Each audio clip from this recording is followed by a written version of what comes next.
সম্বর্ধনা পাওয়ার মতো কিছুই করি।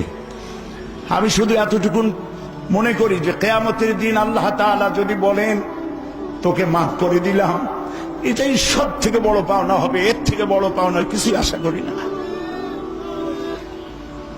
কোরআনে কারিমের এই দাওয়াত আপনারা জানেন, গতকাল এখানে ফুরফুরা পীর সাহেব বলে গেছেন, আমার আব্বা এবং আমার চাচা দুজনই ছিলেন হযরত মাওলানা আবু বকর সিদ্দিক রহমতুল্লাহ আলাইহির খলিফা।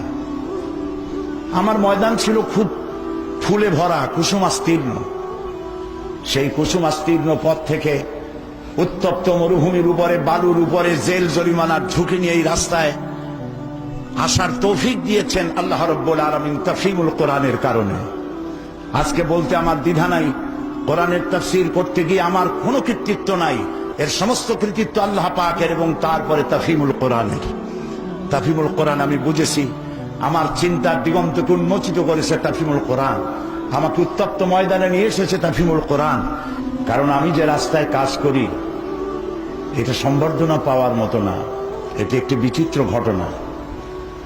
আমি বসে বসে ভাবতেছিলাম, নবী করিম সাল্লাল্লাহু আলাইহি ওয়াসাল্লাম কোরআনের দাওয়াত দিতে গিয়ে, ইসলামের দাওয়াত দিতে গিয়ে তায়েফের ময়দানে পাথর দিয়ে সংবর্ধিত হয়েছে।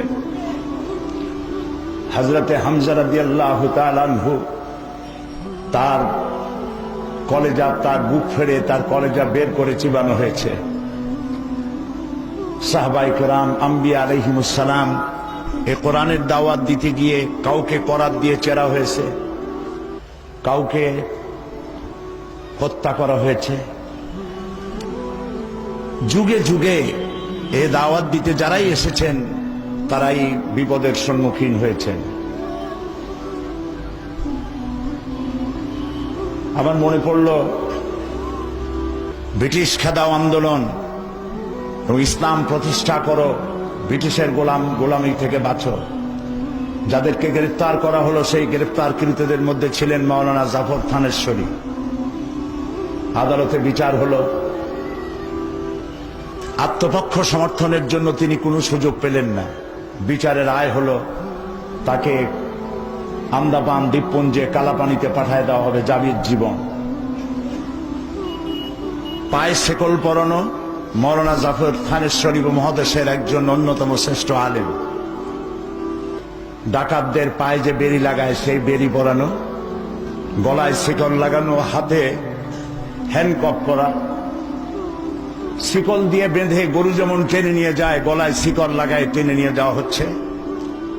রাস্তার দুই ধারে দাঁড়িয়েছে অসংখ্য মানুষ। সম্বর্ধনার কি বিচিত্র দৃশ্য!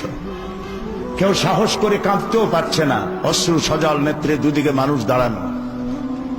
তিনি হাঁটতেছেন বীর বিক্রমে, হেঁটে যাচ্ছেন সামনের দিকে। হঠাৎ নজর পড়ল যারা দাঁড়িয়ে আছে তাদের মধ্যে বোরখা পরিহিতা এক মহিলা, পাশে ৩-৪টা বাচ্চা। বাচ্চাগুলি দেখে তিনি বুঝলেন এ তো আমারই বাচ্চা, এবং বুঝতে পারলেন কালো বোরখা পরিহিতা মহিলা তারই স্ত্রী।